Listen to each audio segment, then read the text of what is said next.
Vai ver aqui.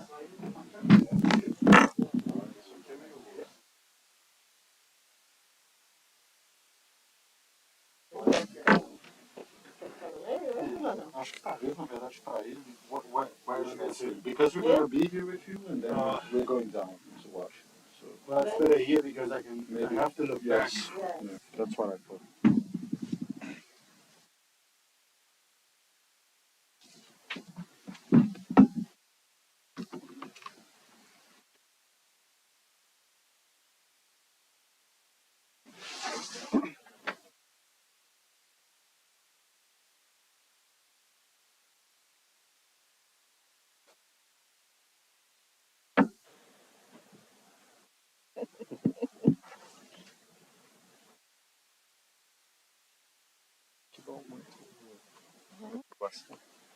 Alunos novinhos.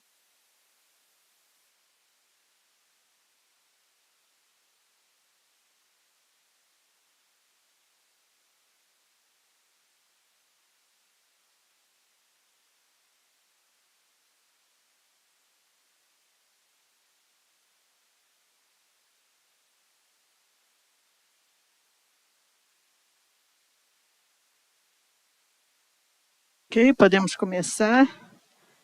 Bom, boa tarde a todas e todos. Queria dar as boas-vindas a todo mundo aqui. Inicialmente, dar as boas-vindas ao professor Roger Keil, que vai ser apresentado em alguns minutos, meu colega João Tonucci, e eu sou Heloísa Costa,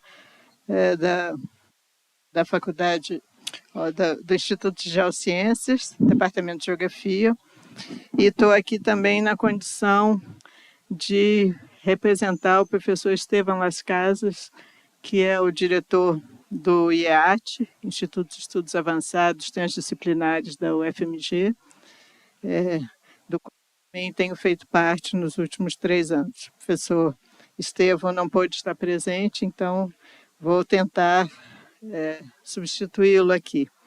Então, queria só falar algumas palavrinhas dessa. O IAT tem uma série de programas e de apoio a grupos de pesquisa, a pesquisadores e a recepção de professores e pesquisadores de várias instituições ao longo do mundo, por meio das cátedras, né? Esta cátedra era para ter acontecido em 2019, 2020, né? Nós fomos depois pegos pela pandemia e fico com muita satisfação de ver que ela pôde finalmente acontecer agora em 2023, né? O que nos deixa muito felizes. Antes de passar para o professor João Tonucci, para ele fazer a apresentação do professor Roger, quero só dizer rapidamente dos próximos eventos do IEAT. Agora, entre 24 e 26 de maio, de 9 da manhã às 9 da noite, nós temos um seminário que se chama Por uma Criminologia Euro- e Sul-Americana, de um projeto Erasmus Success, que é uma atividade do CRISP, que é o Centro de Referência em Segurança, em Investigação em Segurança. Isso vai acontecer nos auditórios da Fafiche. No dia 6 de junho, às 10 horas, no auditório do IGC, a gente tem uma outra cátedra, Fundep-EAT, com a conferência que chama O Projeto Nós Propomos, a aposta internacional na cidadania territorial, e quem virá será o professor Sérgio Nunes, da Universidade de Lisboa. Depois, no dia 15 de junho, ainda em horário e local a definir, nós temos um seminário do The Good Food Institute, que é uma entidade sem fins lucrativos que financia projetos na área de proteínas alternativas. Então, esse e outras informações vocês podem encontrar no site do IEAT, que é www.fmg.br/IEAT. E nas redes sociais, estou aqui fazendo uma propaganda, né? Facebook, Instagram, YouTube, Twitter. Vocês vão saber melhor lidar com isso do que eu. Então, dito isso, eu passo a palavra para o professor João Tonucci e agradeço a presença de todos. Muito obrigado, Heloísa. Boa tarde a todas e todos. Uma satisfação ver esse auditório cheio aqui na nossa casa, na Faculdade de Ciências Econômicas. Eu vou apresentar brevemente o professor Roger Keil. O professor Keil já esteve conosco em 2016. Né? Nós temos colaborado há alguns anos em vários temas de interesse comum. Ele é professor da Faculty of Environmental and Urban Change na York University, em Toronto, no Canadá. Pesquisa suburbanização global Ecologia Política Urbana, Cidades e Doenças Infecciosas, Infraestrutura e Governança Regional. Tem várias publicações, artigos, livros, vou citar alguns deles, os últimos livros: Suburban Planets, de 2018, After Suburbia, que saiu no ano passado, em 2022, Pandemic Urbanism, que é esse livro, imagino que ele vai comentar um pouco hoje sobre esse livro publicado esse ano, e um outro livro também recém-publicado, Turning Up the Heat, Urban Policy Ecology for Climate Emergency. Ele foi diretor inaugural do City Institute, na York University, e coeditor da International Journal of Urban and Regional Research, que é uma importante publicação na área de estudos urbanos e regionais. Com isso, eu queria agradecer imensamente a presença do professor Roger. Ele está aqui conosco durante 3 semanas, em uma série de atividades, tanto de exposições, falas, palestras, mas também de interações com grupos de pesquisa, estudantes, e queria falar que de quinta-feira nós temos uma última dessas atividades públicas, que vai ser uma palestra final do professor no auditório do Instituto de Geociências, sobre às 14 horas, sobre o tema de ecologias políticas urbanas. Então também estão todas e todos convidados a participarem. Então, sem mais delongas, passo a palavra com muita satisfação, e o professor Roger. Vocês têm a tradução simultânea, e depois a gente vai abrir para perguntas e um breve debate. Com isso, obrigado. Boa tarde, muito obrigado for all the nice introduction. That's as much as my Portuguese will go today. Thank you to both of you for inviting me here and to have me here for almost 3 weeks for this very pleasant and productive stay, and I feel very well hosted, and I hope to contribute today with one of 3 talks that I'm giving here. And today we're focusing on the relationship of cities and infectious disease. I will try to speak slowly, and I'm sitting while I'm doing this because I broke my ankle 2 months ago, and I could stand, but not for 1 hour. So I sit down, which also means that I will have to sometimes turn away and see what's on here. So there is no discontinuity between what's on the screen and what I'm talking about. So having said that, let's go.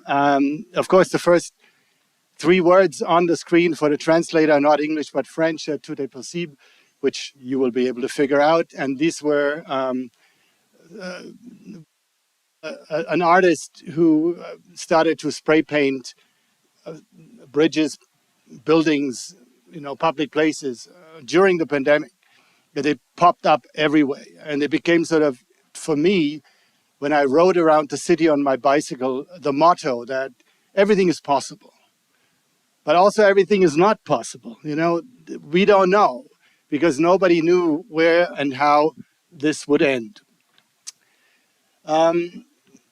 So the question is, now, today, in May 2023, 3 years after, is this really after COVID? Well, just when I arrived here, on the day that I arrived, or a couple of days later, the World Health Organization declared the health emergency over. But funnily enough, my government in Canada sent me an email on that same day asking me for a booster shot, another vaccination for COVID. So something is not yet on the same page. So we do think the emergency is over, but the pandemic has lasting consequences. And that's what I want to talk about today, where it came from and what we can expect. And I'm not a medical doctor. I'm also not a public health person. I'm a political scientist working on urban governance and urban political ecology. So I'm not talking from the medical side about the pandemic, but from the side of an urban studies scholar. So we can say that it all started in Wuhan. That's as much as we know. Wuhan is a city that I bet the majority of the people in this room did not know existed in 2019. And if you knew that it existed, you probably wouldn't have been able to find it on a map, I think, unless I'm wrong and geography in high schools in Brazil is much better than where I come from. But the city of now 8 or 9, 10 million people, and we now all know where it is, and it's a city where we think with much certainty that this is where the pandemic started in December of 2019, just before the Christmas holidays. But what we don't know, and I'm not going to talk about this, whether it is the consequence of a lab leak in this Wuhan Institute of Virology, which some people believe may be the origin, or it could have come from the Wuhan fish market, seafood market, which you see on the right side of that picture. I will not get involved in this conversation. I don't care whether it came from the lab or from the market. It is important that it came from the city of Wuhan. But the question is, we know it came from a city, but how was it a disease of urbanization? Right? It's a disease from the city, origin in the city, but how is it a disease of urbanization? What we can say is that at the beginning of the century, at some point in 2006, the majority of humans lived in cities. So we can say that this is a network disease on an urban planet. And since we've had the declaration of the health emergency in March 2020, the disease has been running our lives individually, but it also has been running our cities. Our cities were governed to respond to the disease, but also to live with the disease. So what was considered normal urban life was under constant redefinition. We never knew. Every day, every week, there was another rule. 2 meters, shops closed, shops open, bars closed, bars open, schools open, remote teaching, remote learning. All of that changed on a daily basis. And beyond the natural evolution of the virus, many new variants since we first got to know this coronavirus, and the development of the vaccines to deal with this virus, a lot of things happened in those cities and changed the cities and changed the urban life that came along with it. It is very difficult for us to see that because we have slowly evolved with it. But if we were to be able to go back to our 2009 selves, we would not recognize our 2023 selves. We would not naturally know what a Zoom meeting is, for example, to make a very simple example, right? So human life itself, although encapsulated for the most part in modern, now often digital technologies, appeared vulnerable. And for most people, particularly in the West and in the North, in cities that have had sanitation, sewage, water, modern health systems, public health systems, in those cities, people never felt vulnerable of a disease like that. Yes, you sometimes got the flu or a cold, but you would get over it. But all of a sudden, we all felt vulnerable. So it was a common experience, all of us, of urban living, that safety and security of the human body could be compromised. Collectively, that was a new experience. And that had been overlooked in the victorious representation of how far we had come as a human species. Like, in fact, in the 1960s, when I was a child, the American government at one point declared the age of infectious disease over. They thought we had captured and conquered and defeated infectious disease. Well, we were wrong. What I'm doing is not talking about the disease, as I said, not as a biological or medical phenomenon. But for me, it's important to learn from this disease, from this pandemic, and from other pandemics in history, to make sense of urban theory, which is what I do. And so I, like many others, here's a paper of mine, which actually was finished before the pandemic started. We had worked on, which you will see in a few minutes, I have been working on disease in cities for 20 years.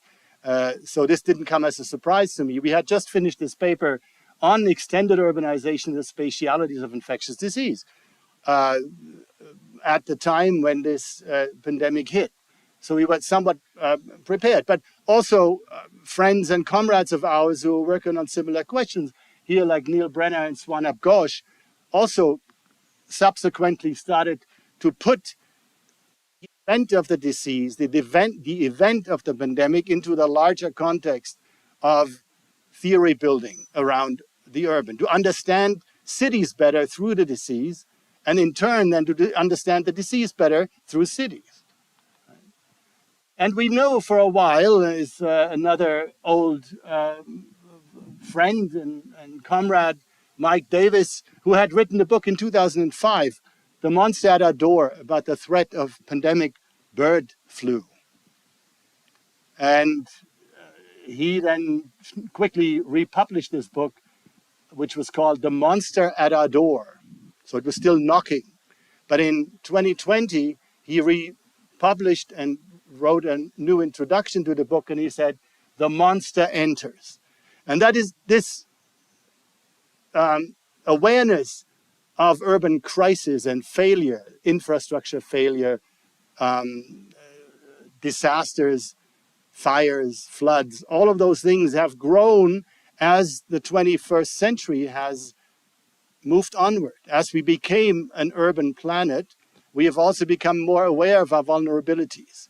And this pandemic just adds to this. But, you know, floods, fires, those kinds of things also happen still. So what that meant is that we had to write alternative urban geographies, not geographies that were written from the point of view of the success of the urban world, but from the vulnerability of the urban world. And if you were around as students 20 years ago, the textbooks would be full with, stories about creative cities and how cities are the most important product that humanity has ever produced. And we cannot fail because this is so wonderful and we will all live in beautiful 15-minute cities. That was not what they said at the time. But we were born to be an urban species, and that was a good thing. 20 years later, 25 years later, we have to look at this more critically in a different way. What also happened, and you will hear more about this in a minute, is that at the turn of the century, 2000, the far majority of anything that was said about cities was written from the global south, even from the global north.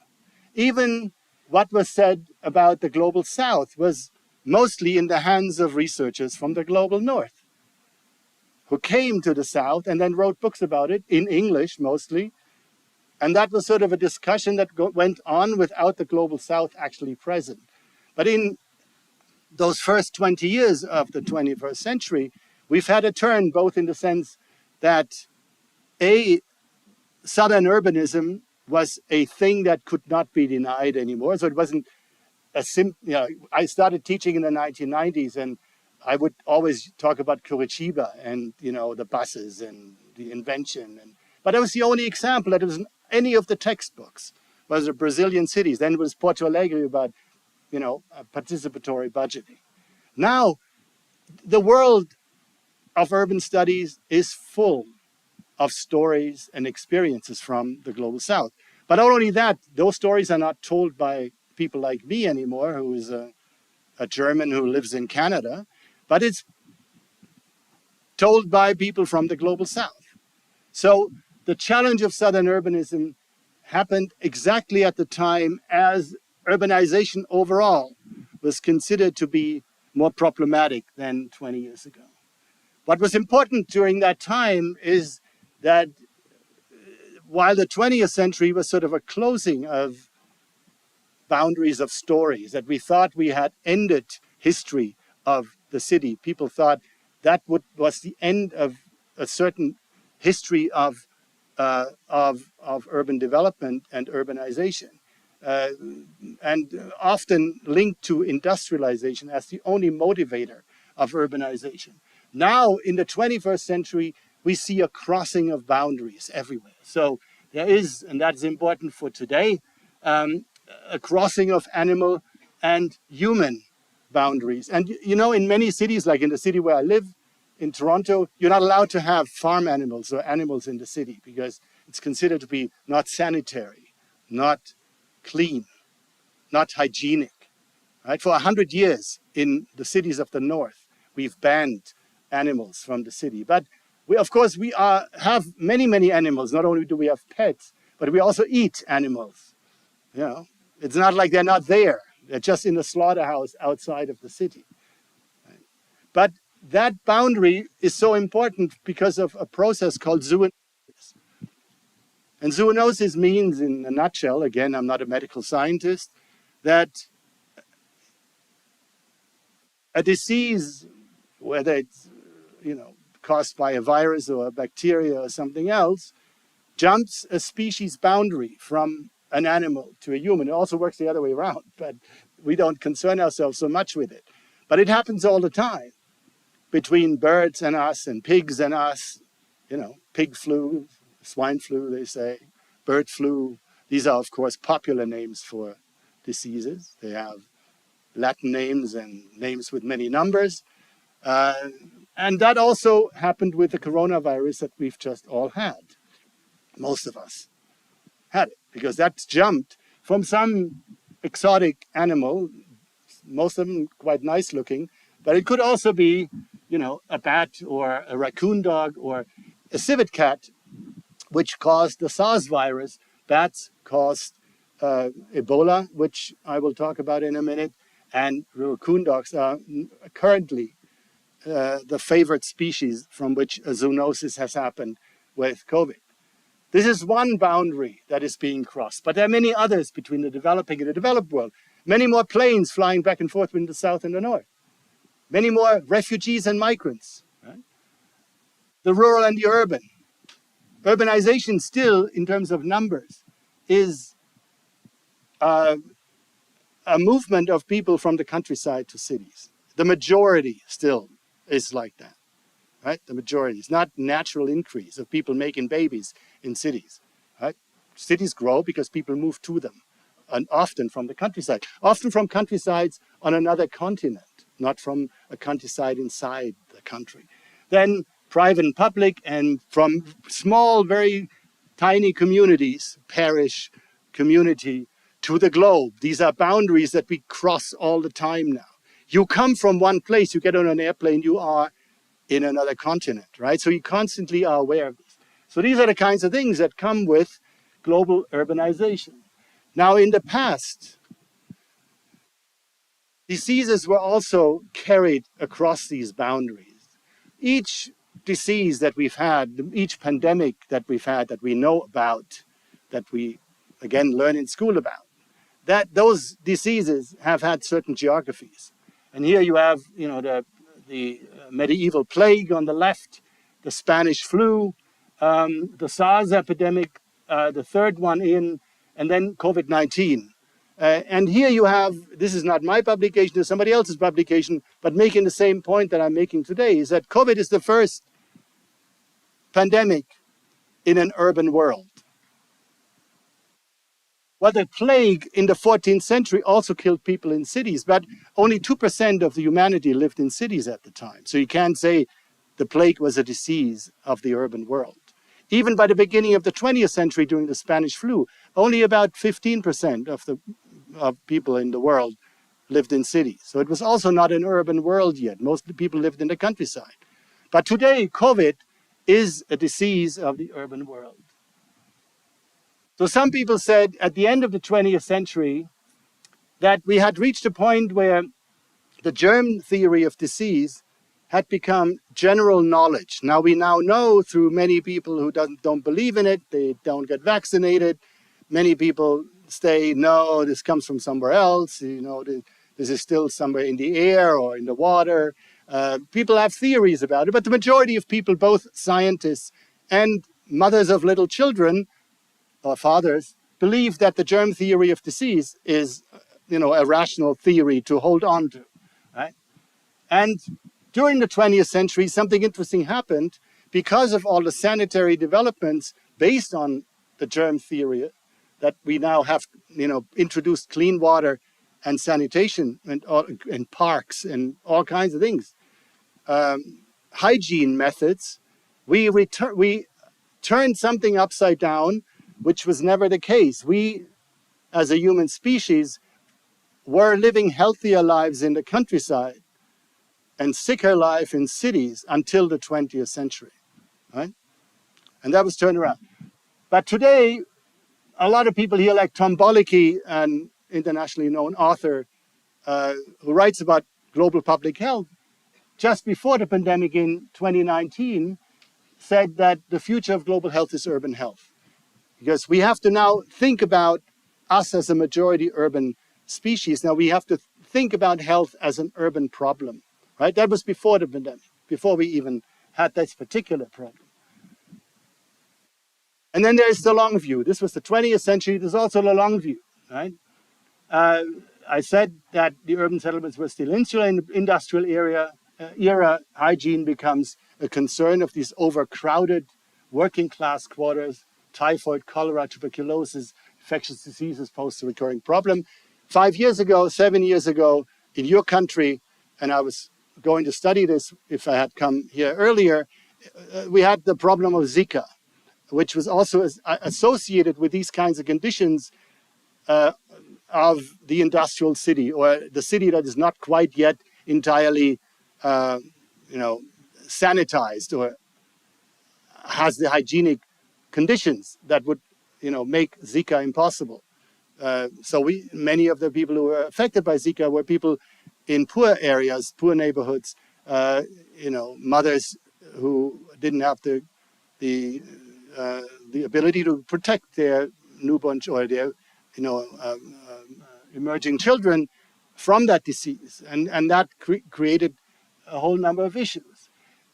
And I'm using this example to say that this narrative that we collectively moved out of the industrial era into this urban era and made ourselves healthier people in cities, that of course is a very colonial attitude, because the majority of urbanization today takes place in informal settlements around the world. Most people live either in high-rise suburban neighborhoods in places like Shanghai or Istanbul, or they live in informal settlements around the world, right? Everywhere. More in the south than in the north, but it's not uncommon to have it in the north. So it's informal urbanization.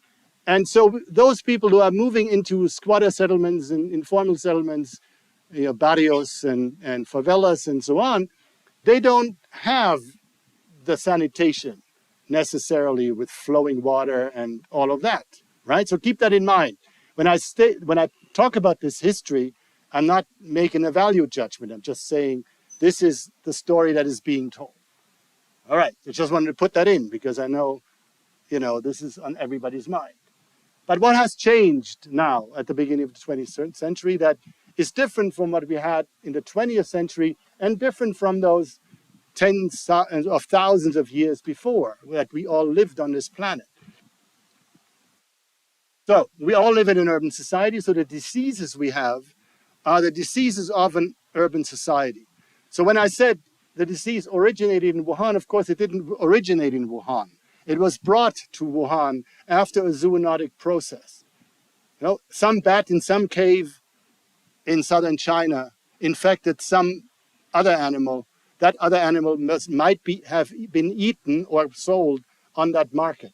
There are a whole number of processes by which the virus came from that bat cave or some other place into the market. This is what I said earlier.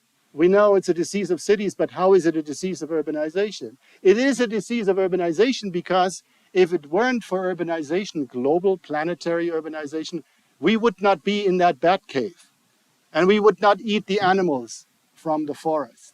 We would not dig in the jungles of Central Africa, we would not go to the Canadian North and, you know, create mines for everything. All the stuff that is now in our cell phones has to be brought from somewhere.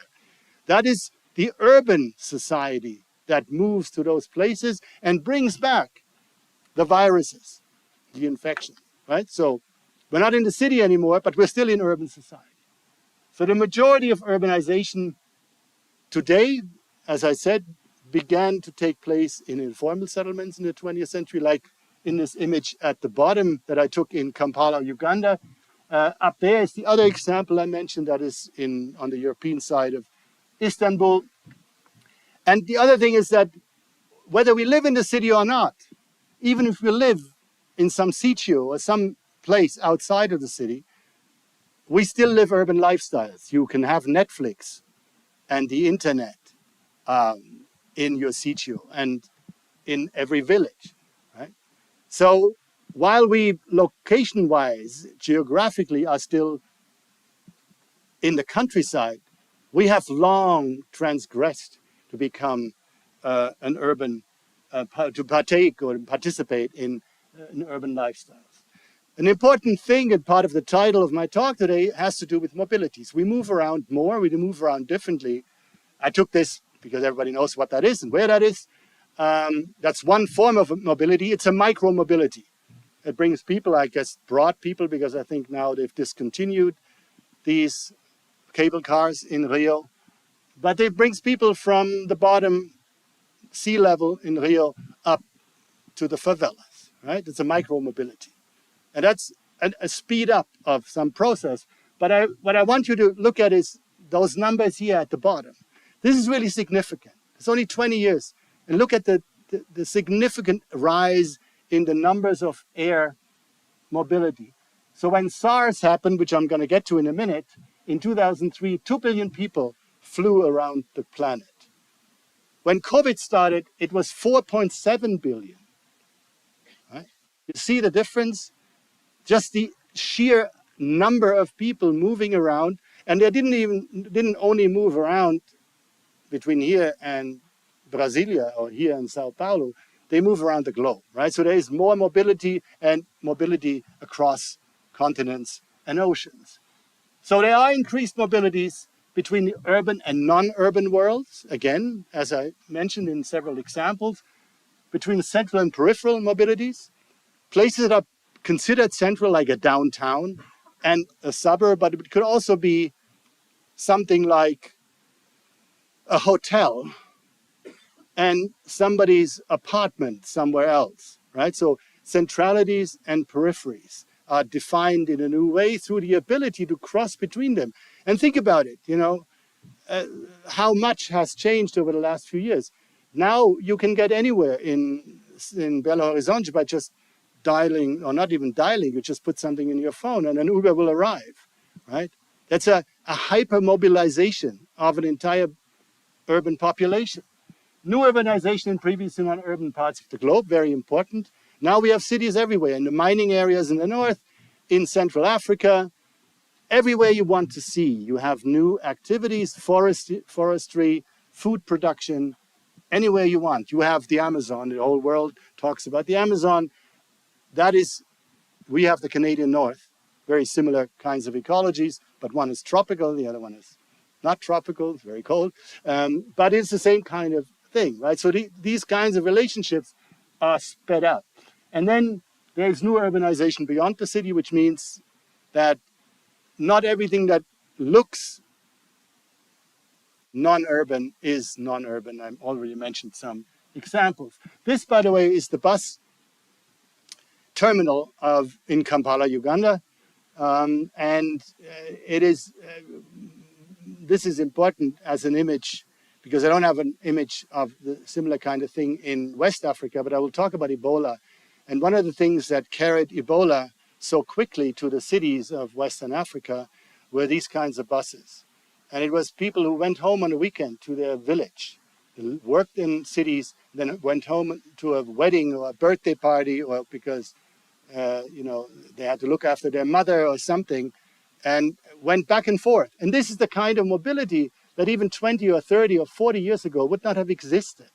You weren't able to go from some village in the bush to your informal settlement in the city, right? So think about mobility not in terms of only in terms of airplanes and Elon Musk's rocket ships.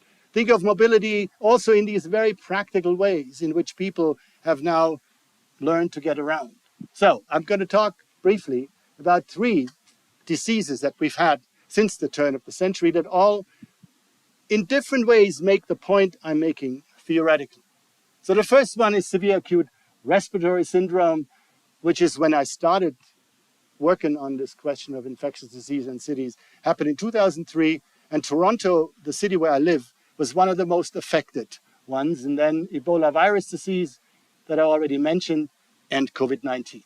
So this is the book that anybody wants to have a look later, you can have a look, have a copy here. The book that we published, and we are talking about these 3 diseases with my colleagues, Harris Ali and Creighton Connolly. Harris is a colleague of mine at York University. Creighton is at the University of Hong Kong. So we, in this book, describe a changing urban world, much like what I've said in my opening remarks here. And there's an uncanny relationship, a remarkable, noticeable relationship between the spread of globalization and the spread of disease. Remember that I said by the end of the 20th century, until HIV/AIDS arrived, people thought we had conquered those diseases. But now you open the paper, if you still open a paper, you watch on television, you look at your Facebook news feed or Twitter or TikTok news feed, and the first thing you will see is that, yeah, there's another infectious disease. In fact, this morning I woke up and I read an article about the spread of bird flu. Really dangerous now amongst wild birds. They're falling out of the air. It's a very apocalyptic scenario. It hasn't crossed the species boundaries to humans yet. But it's on the news now. We can't say it's not happening anymore. So these are the 3 events that I'm going to talk about, and we'll get there one by one. So the points to be made here is that SARS exposed the exoskeleton. You know, if you watch science fiction movies, you know what an exoskeleton is. It's a skeleton outside, right? Because it was like the shell of globalization 20 years ago. We just began to understand that China was there. You know, before that, people, just like we didn't know where Wuhan was, most people in the West didn't know what China was doing. It was behind a wall. People said it was a communist state there. It was far away. But 20 years ago, that changed, right? So all of a sudden, through SARS, which came from China, the exoskeleton of that economy, the global economy, was exposed. Ebola exposed the majority urban world. This was, for the first time, a disease that had never been in a city before, now became an urban epidemic, and it became an urban epidemic exactly where the majority of urbanization, the fastest paced urbanization has taken place in Africa, which is the fastest urbanizing continent in the world. And lastly, the SARS-CoV-2, the COVID epidemic, as we now call it, exposed the flesh and bones of global capitalism. Here's a great quote that somebody wrote right at the beginning of the pandemic. Wuhan is one of the newly discovered inner lands of the global production chain, as the Chinese coasts have become more expensive.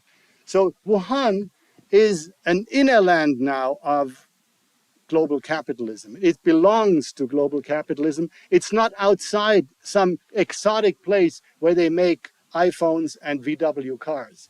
This is now part of the capitalist global experience. It's part of us. It's where we get our stuff from, right? So it's not outside anymore. So it's the flesh and bones of the economy in which we all live. Right, so SARS.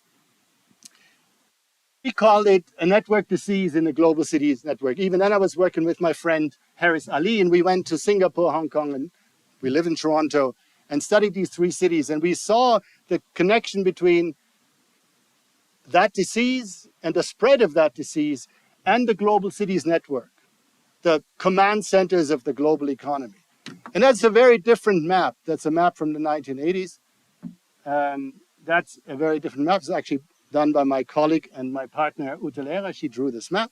Thank you for this. This map is based on the 1990s. Right? There are certain cities that Wuhan is not on this map. Right? Certain cities that would now be on this map. But at the time, Singapore, Toronto, and Hong Kong are on this map.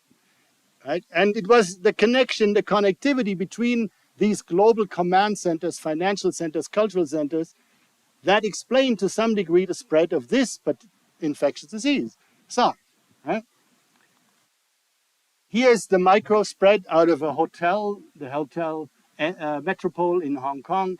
And you can see that there was a wedding, and some doctor from the mainland had come to this wedding in Hong Kong, and he stayed in this hotel, and then he was infected with this atypical pneumonia, which ended up being SARS, and he was the index patient for all these people that then flew to Toronto, to Vietnam, Singapore, Guangdong province, and many other places around the world, and spread this epidemic, which of course by today's experience was nothing, right? But 10,000 cases worldwide, 774 deaths, about 800 people died of it, 44 died in Toronto, which was a big number. It came out of the blue. People didn't think that people had to die. If you've ever been to a hospital in Hong Kong or in Singapore, they're like state of the art.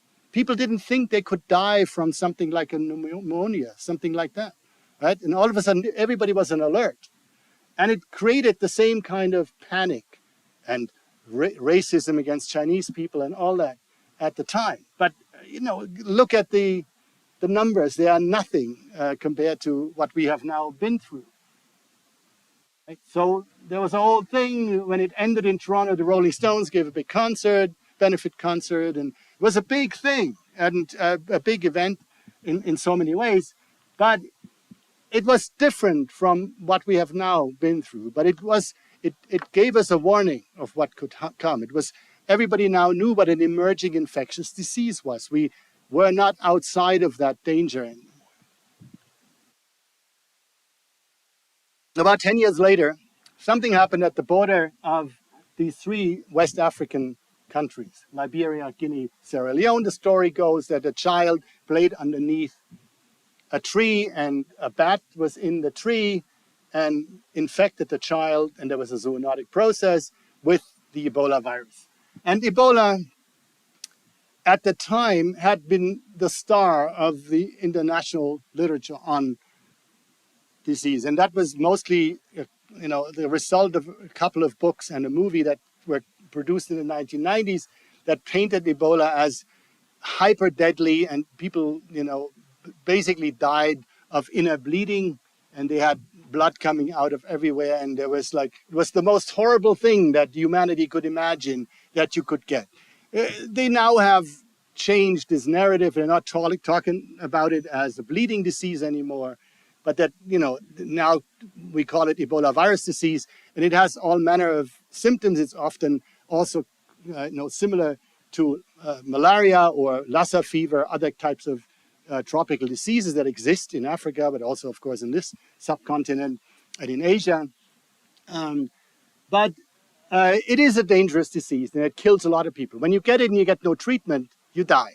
And in the past, that was the case, because it happened to small villages, isolated villages, and 40, 50, 60, 70% of the people who were infected died. But then it was done, because, 50% of the village die, that's it. There is no mobility between the village and something else, unless there's a war or a trade or something. But this was the first time it became an urban disease. And you see the numbers. This is not small village populations anymore. 30,000 people and 11,000 deaths, roughly, in those three countries. Right? And then the reason why we were looking at Ebola is because we had a grant from, again, with my friend and colleague Harris Ali and others, we had a grant to study community responses in West Africa to look at the ongoing Ebola outbreak in 2018-19. So we went to West Africa to learn from people in those communities how they reacted and what did they do in the absence of good public health systems, in the absence of medication, and what did they do to protect themselves. We wanted to take the lessons and apply them in the Congo. And then, so some of our group, I didn't go, went to the Congo to, advise the Ministry of Health and the president and about what to do. And they got through to some degree with those lessons. So that's the history of me being involved in that. And here you have the heat map of urbanization in Africa. And you see that not only in the Great Lakes region there around Lake Victoria, but also in West Africa, you see how quickly urbanization happens in those countries. That's where the majority of urbanization now takes place in the world. So it is at the frontier of urbanization and infectious disease where Ebola becomes a major problem. So it becomes, disease changes from a disease in and of isolated rural environments to the disease of extended urbanization, and of course, like in the Congo, of violent conflict, because the conflict moves the virus around. That was also the case in West Africa, but more in the sense that all these countries were post-Civil War countries. So the societies were very hurt and violated at the time when the virus hit. These were not stable societies. So Ebola is the disease that brings an urban inversion, in that now we have a disease that used to kill people in the countryside begins to kill people in cities. All right. This is a quote from the time, 2015, in the middle of the crisis. The World Health Organization said, the virus never entered a community like West Point in Monrovia, the capital of Liberia. West Point is West Africa's largest and most notorious slum. More than 70,000 people crowded together on a peninsula with no running water, sanitation, or garbage collection. The number of Ebola deaths in that slum will likely never be known, as bodies have simply been thrown into the two nearby rivers. Right? Terrible tragedy. I was there in 2019, and I took a lot of pictures that I'd like to show you, but my camera was stolen in the hotel, unfortunately, so I lost my chip and had no backup. So this is a picture of my friend Harris Ali while we were touring this neighborhood. 70,000 people on a small, that doesn't look like the favelas that you have on hillsides here. This is on a piece of sand in the Atlantic Ocean. And it's much poorer than most favelas here in Brazil. But it's also a kind of an informal settlement, vulnerable to that. This is in Freetown. Here it's more like favelas. In Freetown, which is the capital of Sierra Leone, one of the other, the three West African states. And here are some of the people we worked with. These are Ebola survivors. The gentleman in yellow was a community outreach worker who went door to door to do contact tracing. Who went where? When there was an Ebola case somewhere, who went where? Who might have infected whom? These were the kinds of things that happened in the absence of the global health organizations, the aid organizations, the American government, who were slow to respond to this crisis. The WHO was very slow to respond to this crisis. Well, people started to organize themselves. So this is a lesson. The lesson is informal urbanization, southern urbanism, the most rapid urbanization in the world, but at the same time, incredible innovation in those informal settlements of people protecting themselves and finding collective solutions to this tremendous crisis. And you know what? These communities were ready when COVID came, and they did exactly the same thing and started to organize themselves, and they knew how to wear a mask. We had to be told, right? They knew how to protect themselves and socially distance themselves. We had to be told. They already knew, so they were able to teach us, right? A very important lesson from this particular. So now we arrive at the thing that we all know, COVID-19, a picture from a hospital in Toronto. This now is, we're moving from global cities networks to southern urbanism, and now the third case is embedded in this global process of suburbanization or extended urbanization, which means that most urbanization is not centralized urbanization. Most cities that grow today don't look like Paris or Barcelona or even Belo Horizonte. Most cities today look much, much different. They also don't look like Los Angeles anymore. But they tend to be either more horizontal or much more vertical than what we've had over the last 50 years, right? And we've studied this, and I talked about this last week. We studied this in this project of 10 years with 50 people around the world. We were here 7 years ago to study this here with colleagues in Belo Horizonte. So what was hypothetical before 2020? We talked about these things as a hypothesis that this could happen because we are living in a world of extended urbanization.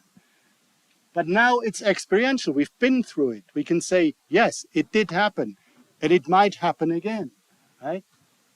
And we can now say empirically that the pandemic can be linked to urbanization because it was linked to the urban centers around the world in various ways. And I'll give you some examples in a minute. It was spread through the networks and infrastructures of urban society, not just city infrastructures, but the infrastructures of global urban society, air traffic, tourism. You may remember that one of the first instances of spread was there was a village in little town in Austria called Ischgl. It was a ski area, and people did après ski. Most of you probably don't know what après ski is because you maybe do après surf or something like that. But après ski is when you go to the bar afterwards, and then you get terribly drunk until next morning you get up again and you go back on the ski hill. Well, people did get very drunk and they hobnobbed and socialized amongst each other. And they all went home to England, to Norway, to Germany, and they took the virus with them. That was one of those events of connectivity. Urban society. Skiing is a pastime of urban society. People in the countryside ski too, but urban people come to the valleys of Switzerland and Austria to ski, right?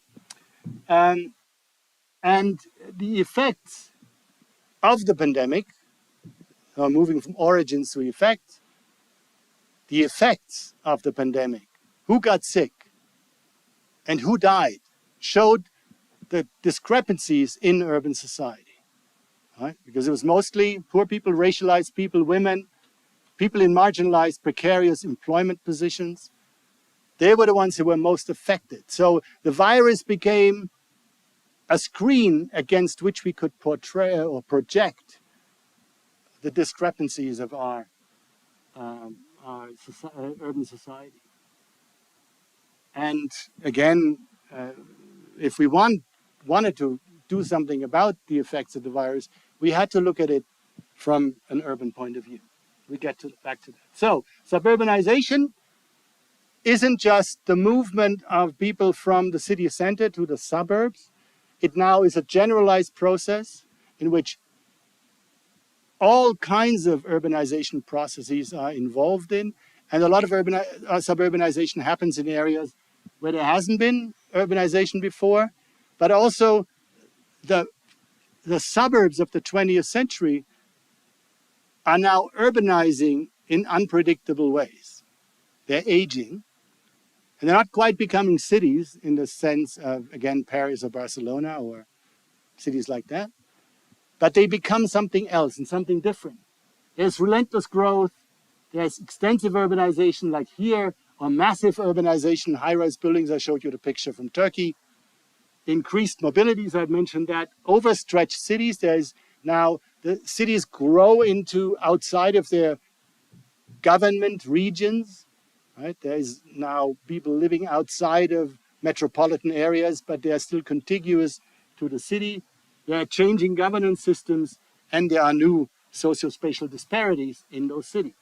So in the beginning of the pandemic, one of the things we said on the basis of knowing from our urban theoretical work that much urbanization now is peripheral urbanization, we came up with this hypothesis to say that COVID-19 is a crisis of the urban periphery. And we wrote a little paper about this in a health journal. And then we started looking at it empirically, mostly in Italy. And Italy was the first European country that had a crisis. And it was in the suburbs of Milan where that happened, in small towns in the metropolitan ring. And we looked at Toronto, where again, you see the same thing. And here's a map of Toronto, which I'm going to talk about in detail in a minute. So the social periphery was affected. The majority of people in the United States and in Canada who were affected by COVID, at least in the beginning, were people of color, were non-white people. And that is different in the United States from Canada because we have a different demographic mix, like Brazil has a different demographic mix. But you could see that white populations in all of the cities of North America were much less affected by that, for example. But that is just one social periphery. I took that out because many indications pointed it out. What was important about this is that in countries like Canada or the United States, health departments, public health departments were pressured by communities that were affected, racialized communities that were affected, to say, count us. We need numbers to show that this is the case. While in other places like France or Germany, that was not even on the radar screen of policymakers. Not that there are no non-white people in France and Germany, quite the contrary. But it was not a political issue to the same degree. So in order for us to see the periphery, we need to name it. And the pandemic became a way in which we saw our cities differently. The spatial periphery. This is a map of the city of Toronto, and the darker blue areas is where we have high-rise neighborhoods that house mostly poor renters, often immigrants, all of those areas in those high-rise communities, and 50% of Toronto's population live in high-rise buildings. Looks not quite as Belo Horizonte, but there are similarities. There's a lot of high-rise buildings. And many people in those so-called inner suburbs are renters, new immigrants, and they're racialized. And it's there where you see a lot of the hotspots. It's in towers like the one you see here. Right? So this is outside of the city of Toronto in a suburb called Brampton. If you heard me talk about suburbs last week, I talked a lot about Brampton. I said I would come back to it. The city of Brampton, now 700,000 people, a booming suburb, mostly inhabited by new immigrants, mostly from South Asia. And here you had a hotspot. And this community, L6P, is a postal code, was the worst hotspot of them all. It turns out that in the beginning, people said these are cultural factors. These South Asian communities live in large families. They have Diwali celebrations, and they have this and that and the other. They can't stay away from one another because they're so close-knit as communities, which was all bullshit, nonsense. That was just racialized, cultural talk. In reality, these were the people who were working in the factories side by side, in Amazon warehouses, who drove the trucks. Right? So there was another explanation. Also, the community of Brampton is, of all the cities in the province, which is like your state of Ontario, with the lowest per capita spending on health. So they had only one hospital. Healthcare was very badly funded in that city. Those were the real explanations, not the culturalist explanations. So again, we learned something about how to even look at the disease as an urban disease, and it's all linked. On the left, you see the percentage of households, again, now in the city of Toronto, in core housing need. Again, the majority of those are in the inner periphery, right? Not in the center of the city. And here you see the close contact cases of COVID per 1,000. There's an overlap to some degree. And here you have the opposite, but still the same picture, which is the rollout of the vaccines. those areas that were most affected, were the hotspots, were those that had the least access to vaccination. And the example here is that you see on the right side, that red ring, that is in the hotspot. This is where there is not a single pharmacy in that area where you could walk in and get a vaccination. While where we live on the lake, there were 3 or 4 pharmacies that we could have walked in and gotten a vaccination. Right? And this is where the majority of the population is white, upper middle class, and you see the discrepancies. And people were so unconscious and so slow to begin to understand how that is. Another one, very important. Who can work from home and who can't, right? Here it's exactly the inverse. Now the dark purple are the places where people were able to work from home. And you see now that the light areas are exactly the places where people were infected, because this is where you have all the service workers, the nurses who work in the hospitals, right? The low-wage workers, the factory workers, they live in those kinds of neighborhoods, right? It's pretty clear, right? You don't need a PhD in urban studies in order to figure that out. And in fact, these maps were produced by journalists because the state, the government, wasn't aware of these issues. So, critical journalists came up with these maps and said, look, they went to the ministry and they said, look, this is the situation that we have to deal with. And then lastly, the institutional periphery. This is maybe not as common in Brazil or in other countries, but in Canada, out of 50,000 people who died, 22,000 people died in long-term care homes. That was a disaster.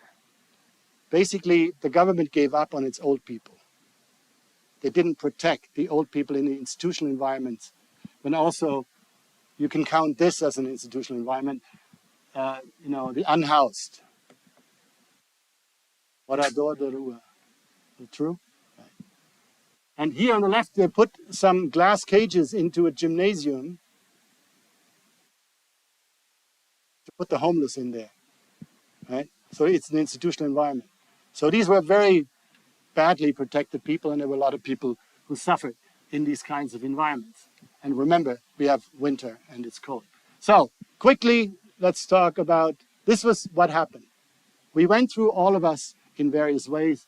So how do we deal with this afterwards now, if we're coming out of this lockdown urban world? So I have a project with colleagues, Phil Harrison in Johannesburg and Shu-Fei Ren in Chicago.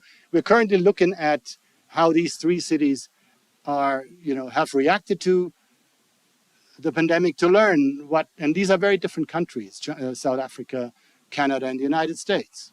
How did these cities react? So we're in the middle of this, and I don't want to spend too much time on it, but we wrote a little piece about lockdowns, just looking at how these 3 countries or cities dealt with lockdowns gave us a huge variety between total lockdown in South Africa, hardly any lockdown in Chicago. Remember, this was the time of Trump, and sort of something in the middle in Toronto.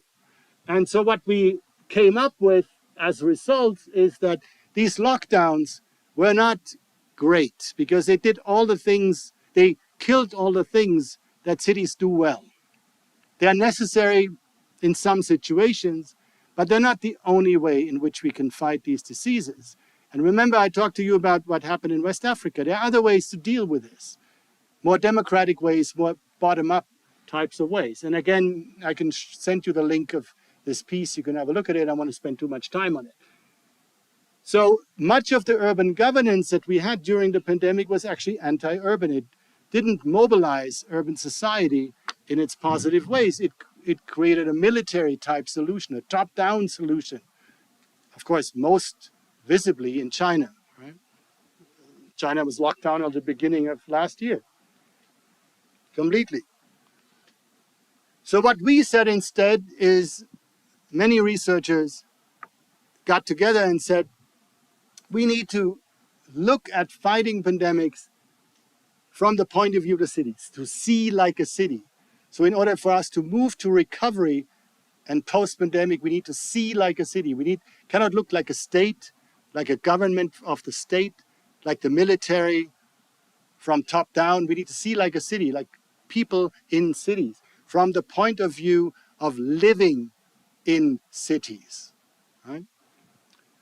So we said, I'm one of the many co-authors of this piece, we said, rebuilding cities post-COVID requires negotiating multiple concurrent needs in order to meaningfully address the complexity of how contagion, sustainability, and economic recovery work in an urban settlement.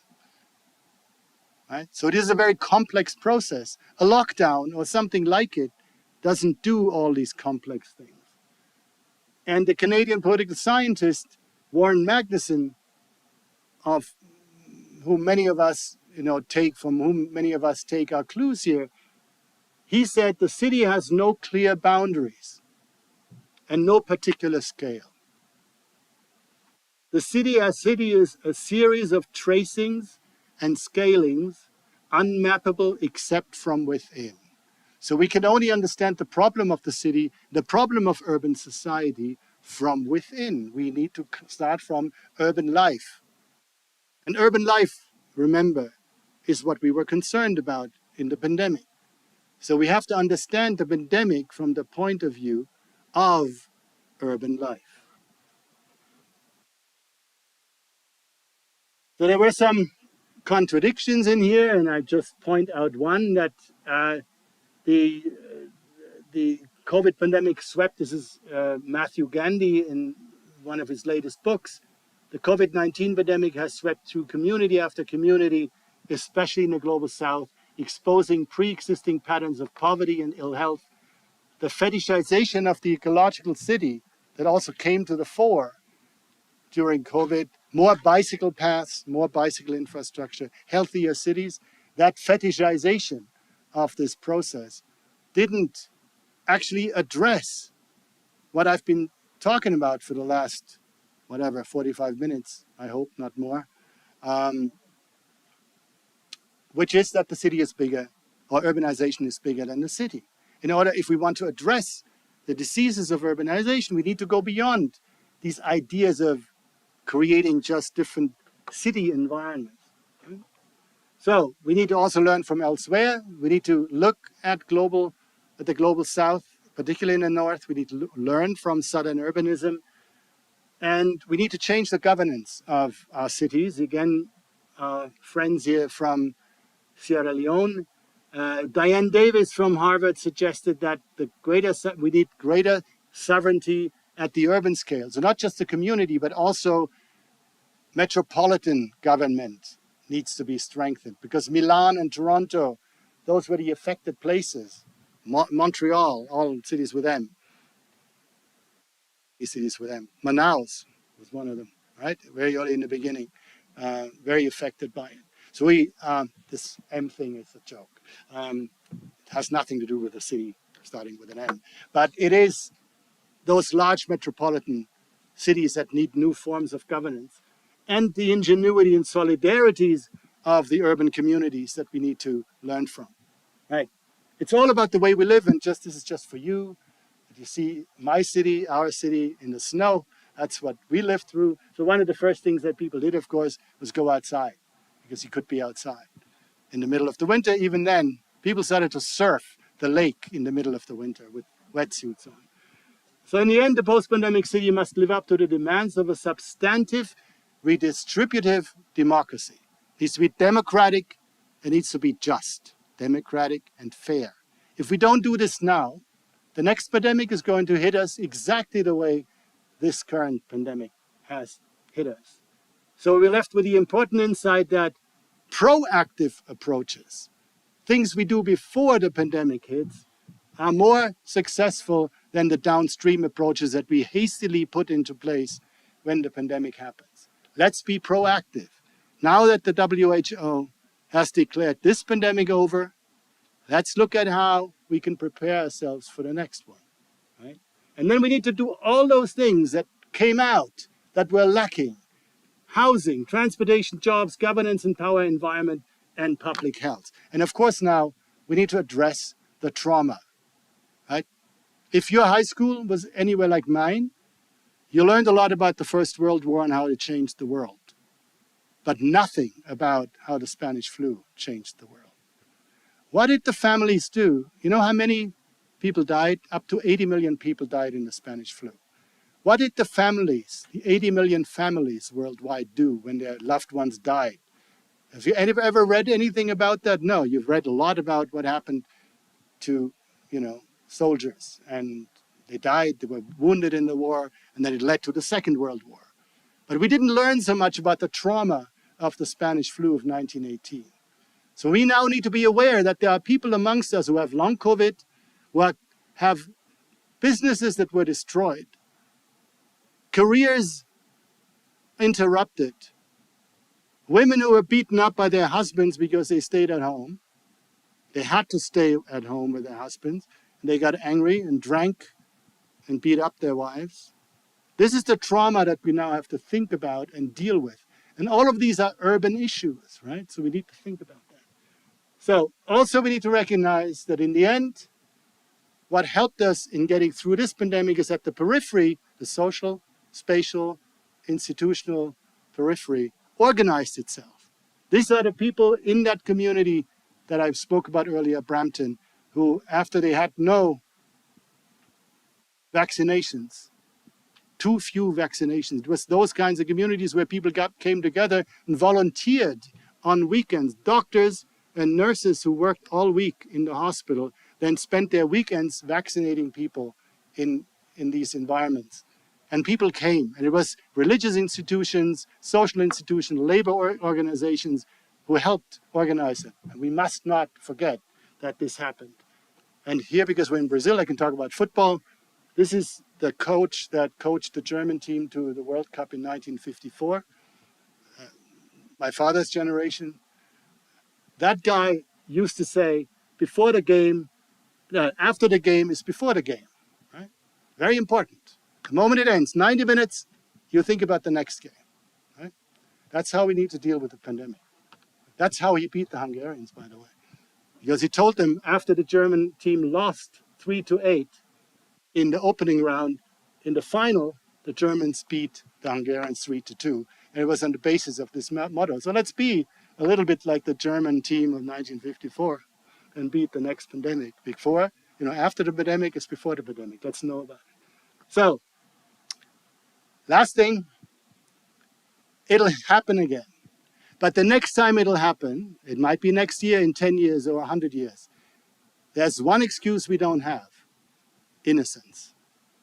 We cannot, everybody who's alive now, every single person, whether they had the disease or not, whether you were ill with it or not, whether you were feeling as crappy as I did when I had it last year or not, you will remember this.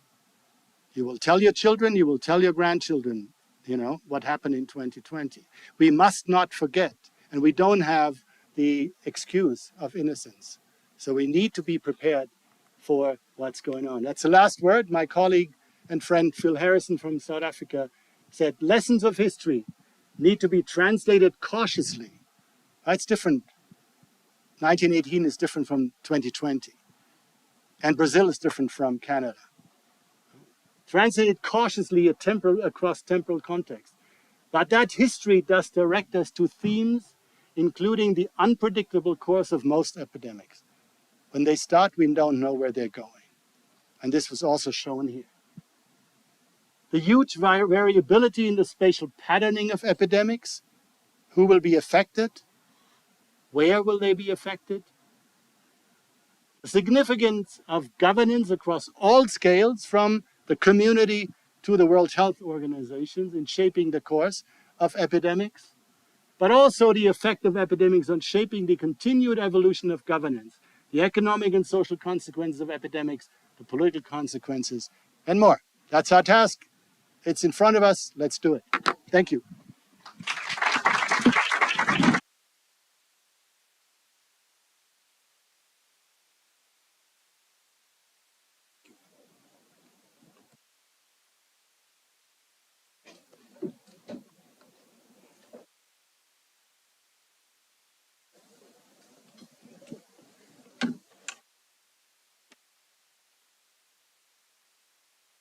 Thank you very much.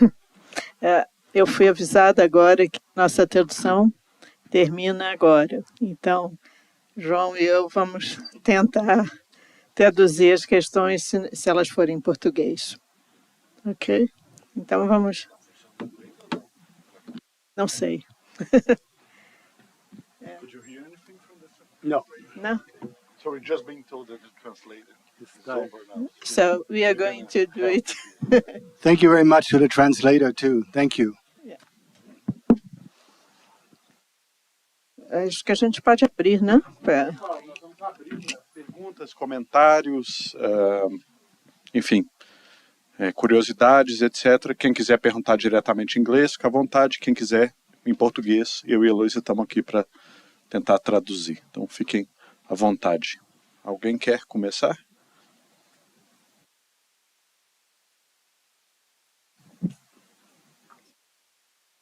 I thank you very much. It's not clear to me why you say that isolation is not effective. I mean, what's the data? Is it the same number of infected people in cities that were isolated as opposed to the ones that were not? Because what we saw here was that people were catching COVID when they went to parties or nightclubs or clandestine, bars and stuff like that.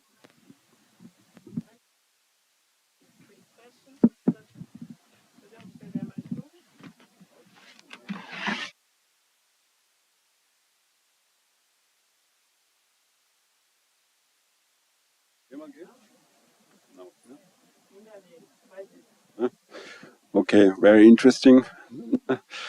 The speech, I just thought about that some things are very special in Brazil, because from my observations, people can disagree.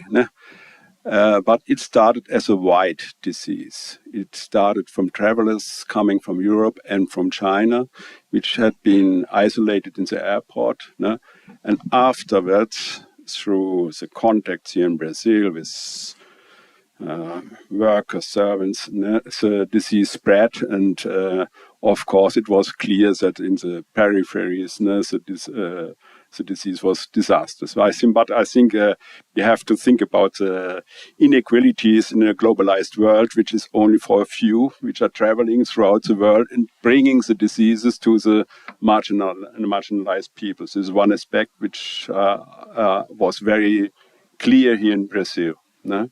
On the other hand, the response in Brazil was also a miracle.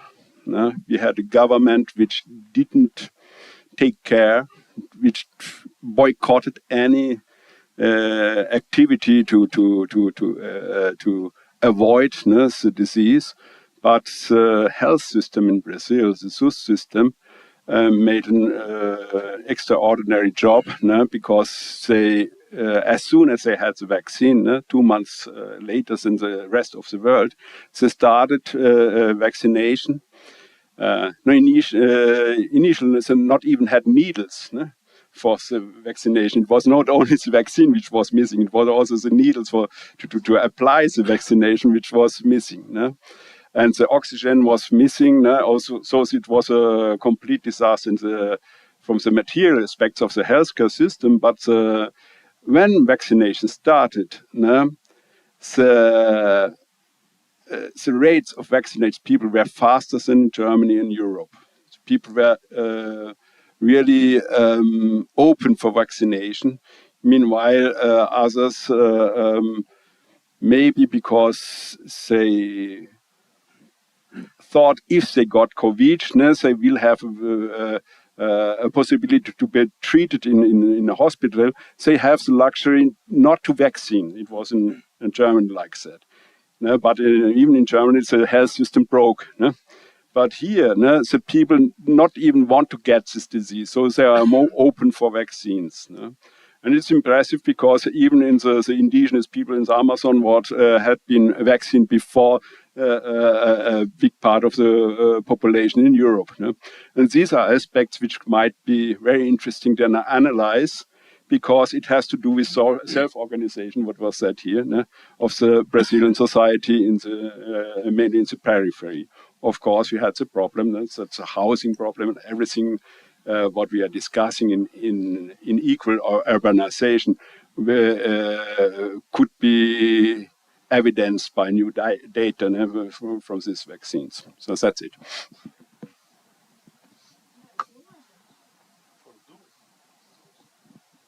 Alguém mais? Ah, tem mais um.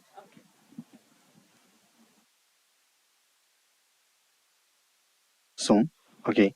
Eu acho que eu vou falar a pergunta em português, porque aí talvez facilite, evita de ter que ficar traduzindo. Aí vocês só traduzem para ele depois, vou deixar livre para vocês.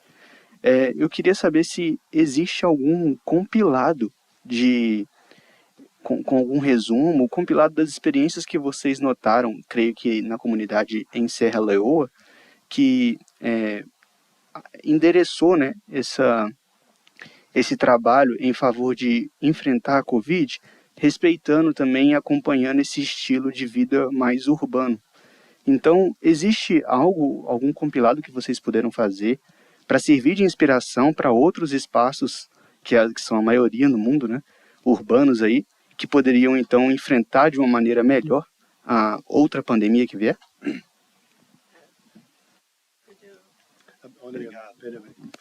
Yes, he's asking if you know of any compiled data about Serra Leoa, of the things that they've done that support the actions that they had, that could be an example for next pandemics or next other countries. And if Yeah, it's a very specific question. If you want, if you give me your email, I can send you a few papers that have been written about this. It's mostly the kind of community networks that were done in both Monrovia and in Freetown, in other cities too, but these are capital cities that are very big and outsized compared to these very small African countries. And so the communities, they're organized along social lines and territorial lines, and did contact tracing, did organize the provisions to the houses that were affected, that were isolated. But there's a whole list of things that I'd be happy to share with you. Some of them are pretty obvious, like the ones I mentioned. And they were very organized also. And what also was important, it went through all layers and levels of society, both in Liberia and in Sierra Leone. So it was not something that stuck just at the community level, but there were also medical doctors who were working in the government, who were working with these communities but also, of course, they were working with the International Health Organization. As soon as there was something flown in, it was also distributed to those communities, right? So I'm not trying to evade this, but it's a lot of technical things that I can give you some references. People have studied this amongst us. We have studied it and written about it together with the people who were involved in those kinds of activities. Thanks.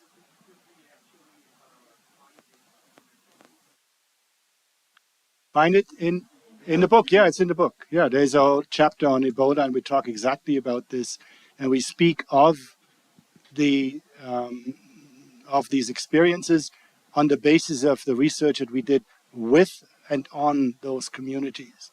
Right? Yes. So it's in here, but it's also in. If you don't want to don't have access to the book, I can give you accessible materials that people have written about this. With the question of isolation, I didn't say isolation is not effective, not at all. Isolation is very effective, but it doesn't have to be organized in the form of a lockdown. And it's not my preference. I actually, I'm German. I like stuff that's organized by the government most of the time. Like it's in somehow my DNA to say, oh, what does the government think? How do we do this? It's not lockdown. To me, I had conversations at the beginning of the pandemic in which I said, oh, lockdown's a great idea. And we all happily went into lockdown situations. And we were actually in Germany when it started. I was on sabbatical and had to return to Canada, every time I gave an interview, I said, this is a good idea. People need to stay separate. But when we're saying it didn't work, it didn't actually do what it was supposed to do. It didn't mobilize things as well. For people to stay separate, it isn't that the government has to tell them to stay separate necessarily. There are other ways to organize that. So I'm all for isolation and I'm all for physical distancing and all of that, absolutely necessary, and close down places and all of that. There could be a conversation about whether it was useful to shut down the schools as long as they did in like our jurisdiction. They were closed forever. People were driven crazy by having the kids at home. So maybe there were other ways to organize this. But on the whole, these top-down, drastic military-style measures, that's what we think is problematic. And particularly in South Africa, where people really suffered. People really had a terrible time being at home and business, particularly in these cities, like in the informal settlements of the South African cities, as in many of your informal settlements here, people's economies rely on face-to-face contact, on stuff that is being traded, services that are being exchanged. I'm an academic. I can work on my computer at home. You can put me anywhere and I will keep on working. But if you're a street trader, a hawker, somebody who has to sell stuff, you can't do it. And how many people in South Africa were put out of work?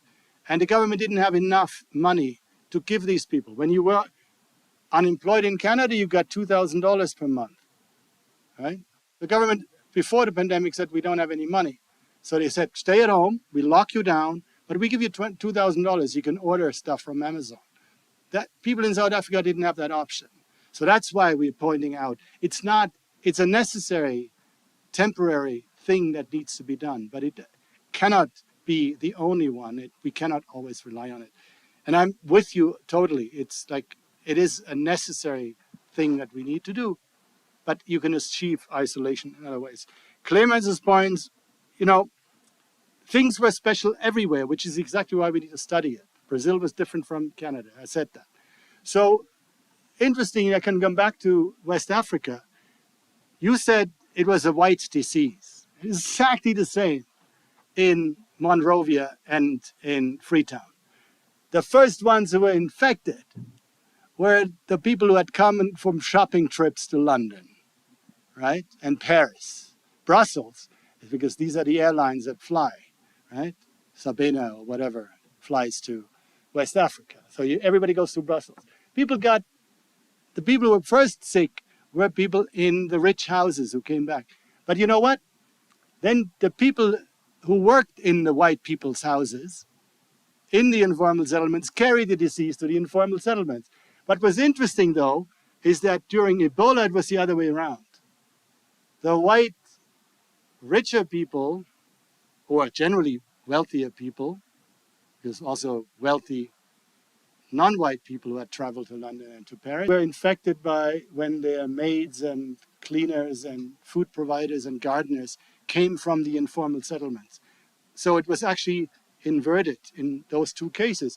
But one could learn in both cases from the interrelation between these communities, which often are not seen because, like in your buildings here and many buildings in Toronto, where you have two kinds of elevators, I saw one yesterday. It's not the first time I saw one of those, but I was reminded of it yesterday because the service personnel goes up one, the owners of the apartments go up the other, right? So that became clear in the pandemic that we're connected. And, the wealthy person can travel to London to go shopping, but it's not protected from the disease. So that is a very important thing. The other point is about, the failure of your federal government. I'm not going to comment on this. It's your problem. We have a federal government too, which actually behaved quite well. But the one just south of us, of course, was a total disaster. And often people said there were some similarities between your country and that country south of us, with that president whose name I will not name. I mentioned it before. And of course, he failed exactly like yours. And then it is these incredible examples that we have from New York City and Chicago and Los Angeles, where communities organized very similarly to how I talked about the cities of West Africa. You know, it was the poor people's communities, churches, temples, you know, religious groups, labor organizations that organized and helped people in the pandemic. And then when Biden came in, he just poured the money into the local communities. Just ending now, I think today or tomorrow, the funding, the federal funding will end in the United States, and we'll see what happens. So it was two things happening at the same time. The ingenuity of the local communities, of the urban society that I've been talking about, and also, of course, money, money, money. There had to be funding. People had to be supported. And that was sometimes taken up. I quoted Diane Davis, who wrote a very important paper about this.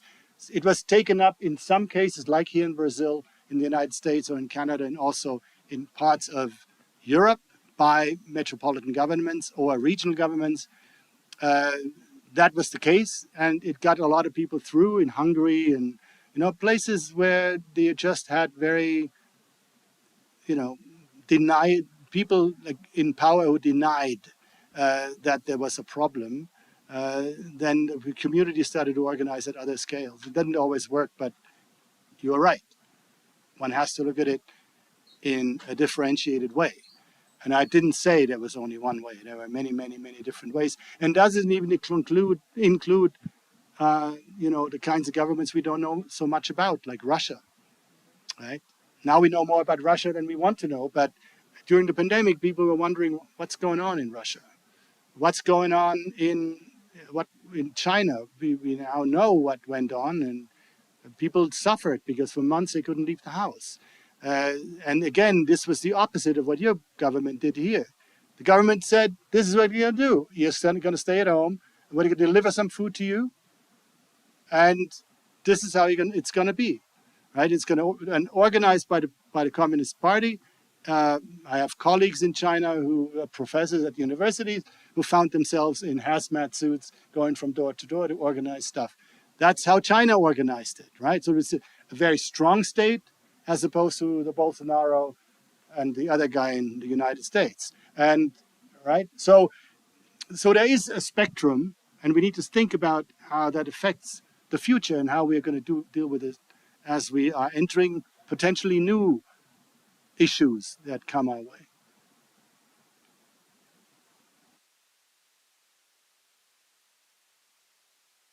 Mais questões?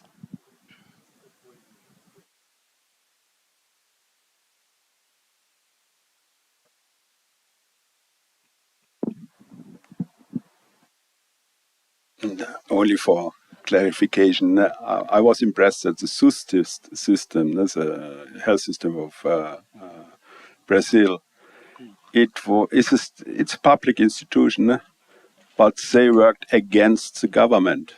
And the people who applied the vaccine, this, I think, had a crucial role in mobilization and self-organization. That was not clear in my question. And in that sense, I think we need to look how this self-organization works. And here in Brazil, we could have a starting point to research these people of SUS, which were very engaged, putting their lives in risk to save other people's lives. This is very impressive because I had some students which are working in SUS and they told me how they went house to house to convince the people to get the vaccination, something like that. Yeah, and also, fully understood, and that's very important to say that. And, we had similar conflicts in Canada. In fact, the guy who ran the outbreak response in Ontario started to cry during an interview on public radio because he knew the government wasn't listening to what he said they were supposed to do. So we had these conflicts there too. The other thing that is really important in was important here and was important in Germany and other places, Canada to some degree, is that, and I had 2 or 3 slides and I took them out because it was already long, but is of course, the mobilization of irrational behavior during the pandemic, disinformation and misinformation, right? And of course, it was the moment of the conspiracy theorists and all of that, which made it very difficult for medical people, public health people, the government, people like us, to get through to certain communities. And they were pushing against vaccination, they were pushing against public health measures. So the question of isolation, for example, often was pushed back against by people who said, you are taking away my freedom, right? I want to go shopping. And, so it wasn't just the government. There was also, of course, communities themselves, often for political, ideological, religious, other reasons, were behaving in irrational ways. If you believe in the germ theory if you don't believe in the germ theory of transmission of diseases, there's nothing that can save you, because I can't convince you to say it's necessary to isolate yourself if you don't believe in it. But even people who believed in it started to organize against the government because they felt it was more important to keep their freedom of moving around than being sick. And even worse, it wasn't about them being sick. It was they lost the sight of endangering the weaker parts of our population, the aging, the sick, the disabled, the children. What, for example, if the next pandemic doesn't kill old people, but young people? What do you think is going to happen, right? So we need to think about the social fabric also, not just the government or the health system as institutional actors, but also how do we organize ourselves, how do we speak about each other, and how do we organize solidarities amongst each other in the absence of such solidarities in the time of neoliberalism, right? I think there's a response. Did you want to respond? No, sorry. I just wanted to make a comment. I'll join 2 things that you said, since we have lots of students here. The first one is that we didn't strongly market hash. We continued talking about that. But it was seen like something as a disaster that has ended and would never come back. Mm-hmm. And now we see that we are wrong. And connect this with the idea that we had many experiences of housing association organizations or neighborhood organizations in poor areas, in favelas, etc., that played a very important role together with SUS, and they could try to organize isolation and distributing food and water and soap and this sort of things. And there are some studies now that compare the rate of diseases, of deaths and people infected in those areas and in the neighborhoods just next door. Mm-hmm. And they are very important. And maybe we should go back and understand more how they work and all this sort of things too. Perhaps to prepare for the next. I hope that we don't have the next, but not to have the same mistake we did 100 years ago. Right. Yes. Very good point. I just add something to that, which Luisa mentioned. I think also connects to what previously was asked about this mapping of experiences, right? I think that's also what the student was asking.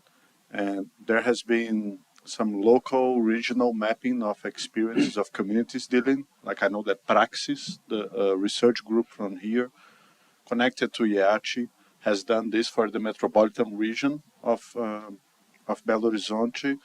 I know that on Habitat, UN Habitat has also done some kind of thing. So there might be some more possibilities of looking for this kind of. The Urban Health Observatory, also a research group from here. But what I wanted to add, this Luisa mentioned this bottom-up initiatives and people trying to do this, but they were mostly located at where people were living, right? So it was mostly connected to housing. Yeah. And what some research found, especially in São Paulo, they did really good in terms of identifying that despite the fact that we thought in the beginning it was all related to density, like density in informal settlements are usually higher, and people live like larger families in smaller places without sanitation and so on. But the most important factor to explain why Black peripheral people were more deadly targeted, infected by the disease, was mobility, transportation, public transports. So that question of housing and mobility comes as very important to understanding how COVID was unequally distributed in Brazilian cities. So, yeah, same in Toronto. The buses were full at 5 o'clock in the morning with people that are going to work in the factories. But strangely enough, in contrast to what everybody predicted, is that there are very few cases that have been reported worldwide of transit being a vector of infection. But it was work that was the problem. And overcrowding more than density, right? So you can be in a dense environment and live comfortably in a condominium, or you can be living, in an overcrowded community of single family homes. It doesn't say anything. So. I just want to complement something because I work in a research project about the solidarity networks, and we map these experiences in Rio de Janeiro. So it's very interesting to see that many things that people have done in Rio to combat COVID, social movements and other stuff, it's very similar to what are you saying about Freetown. And I just started to say, because I'm a huge football fan as well, and we used to paraphrase a soccer player saying em português that não me dê uma problemática porque eu tenho uma solucionática, which translates to don't give me a problematic because I have a solutionatic or something. And I think that's very interesting because people often find ways to face the problems that they are facing at the time. Yes. But I just wanted to say this. Yes, thank you. Yes. Alguma questão final? A gente já está se aproximando aqui do nosso tempo limite. Roger, do you want to say something else? Thank you for your patience. I know I spoke for too long and then gave long-winded answers. But thank you for your interest, and I'd be happy if you email me if you want me to continue the conversation. Please do. All right. Thank you very much. Muito obrigado, pessoal. A gente vai encerrando aqui. Convidamos vocês novamente, para quem tiver interesse, para a última palestra que vai acontecer no Instituto de Geociências, quinta-feira, às 14h, no auditório. O e-mail do professor Roger está ali. Eu e a professora Heloísa também estamos disponíveis aí para quem quiser manter o diálogo. Muito obrigado. E thank you very much again, Jose, for this and for all your time here. Thanks. Thank you.